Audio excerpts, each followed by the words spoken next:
How's it going, everyone? Welcome back to my channel and to Top 10 Tuesdays. And because we are getting very close to the eve of All Hallows, we're all talking about horror films. So here we go, my top 10 horror films. And I'm going to cheat a little bit and make this kind of a top 11 list because it's trying to fit in another title.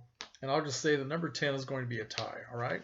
So starting off with, now before I start off, I should say that all the people on YouTube who know me well, a lot of these titles are going to be things I've talked about many times before, and that's because for me, some of my top 10, top 20 lists tend to be written in stone, and I don't change my mind very often. So anyway, so forgive me if you've heard this before. Starting off with the tie for number 10, this is a film that came out in 2017, I believe, The Endless, which is a horror sci-fi movie, one of the most unusual movies I've ever seen. I saw it in the theater when it first came out and couldn't wait to get it on Blu-ray.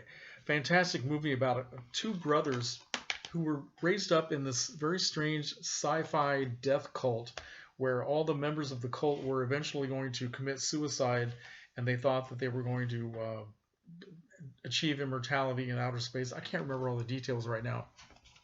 Anyway, these two brothers decide they've escaped from the cult when they were quite young, and they've been out of it for many years, but they haven't been able to forget the experience and achieve any kind of closure. So they decide to go back to the cult, which is way out in the middle of nowhere, and see everybody again and just try to make sense of their past. And while they're there, all kinds of weird things start to happen, and they begin to question their skepticism about what the cult has actually taught.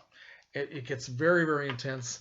It is filled with great special effects, very impressive. But it's more the idea of the story and the performances that carry it along. It's not just special effects driven, I think, but the special effects certainly are good.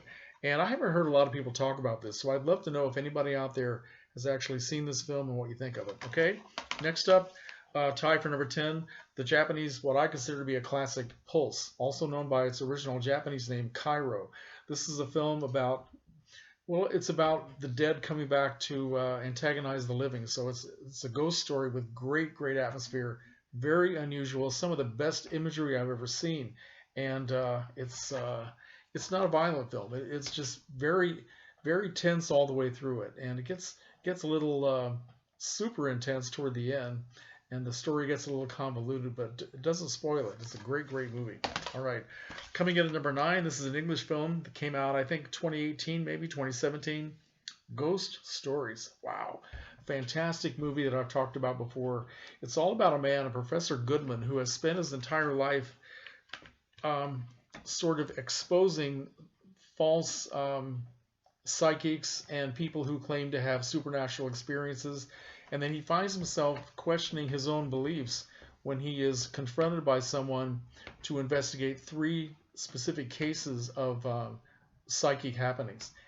One of the best horror films I have ever seen in my life. And again, it has almost no violence at all. There's one scene where there is a violent act that is about to happen, and just when it's about to occur, the camera sort of moves off to the side, and you hear it happening, and you see some blood, but your imagination is telling you what happened rather than seeing a graphic image, which I appreciate, quite frankly, since I don't care about that stuff very much. One of the best things I've ever seen. Tell me again if you've seen this movie. All right, coming in at number 9, or was that, no, it's number 8. Well, whatever number it is. One of my all-time favorites, House on Haunted Hill from 1959, Vincent Price, directed by William Castle.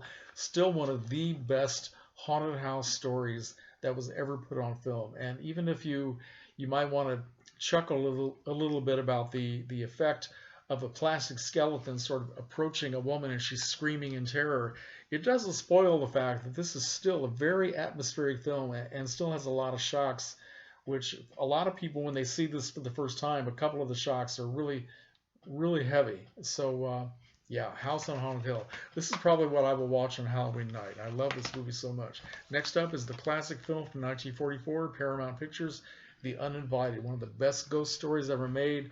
Black and white cinematography, Ray Milland, Ruth Hussey, and a beautiful young actress named Gail Russell. Stella by Starlight. So many good things about this movie, and one of them is the music. And just can't recommend enough. Okay. All right, and you get to see the ghost. It's not in your imagination. It really does come into the movie. Next up, before I start this, James Higgins in his video that I watched today, James is the one who's instigating the Top 10 Tuesdays, and he chose the subject. He got to his number 4 choice, and he simply said the Universal horror films, which meant that to him, all the Universal horror films, all the way from the 1930s all the way up into the 1950s, were and are classics, and he holds all of them to be his favorites. But he singled out, of course, Dracula and Frankenstein, which I am also going to do, because my next, although I agree with James's position 100%, because I love all the Universal horrors, but I'm going to choose the next one is Dracula, the classic film from 1931, directed by Todd Browning. Bela Lugosi will always be Dracula for me, even though I love what Christopher Lee has done in the Hammer films, and some other people have done Dracula very well.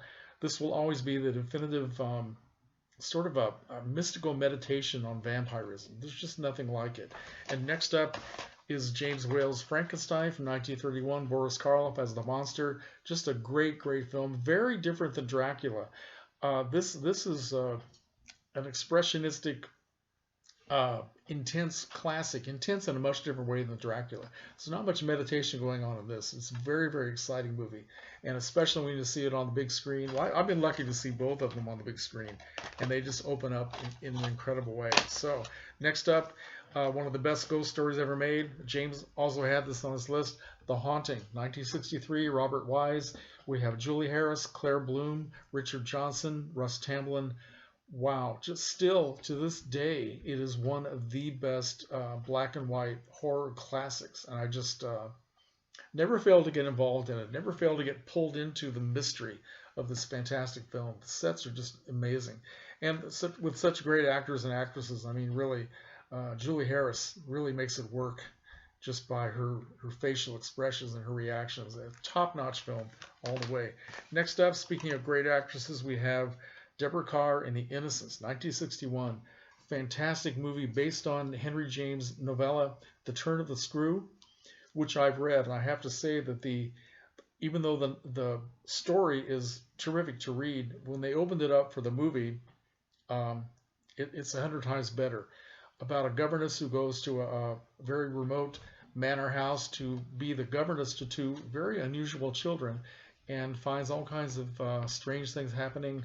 It is one of the most atmospheric ghost stories ever made. Beautiful black and white cinematography. Absolutely highly recommended. Next up, number 2 is The Pit and the Pendulum.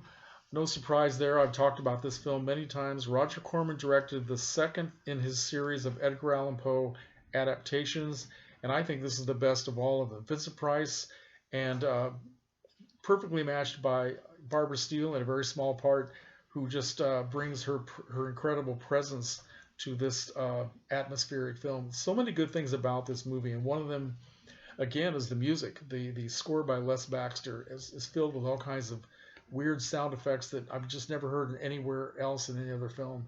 And it's amazing what Corman could do on a low budget with not that much time to work. I think it's a masterpiece. Beautiful film. And number 1, well, here's a clue. What am I wearing? Number 1 will always be, for all eternity, Mario Bava's Black Sunday from 1960, starring beautiful Barbara Steele.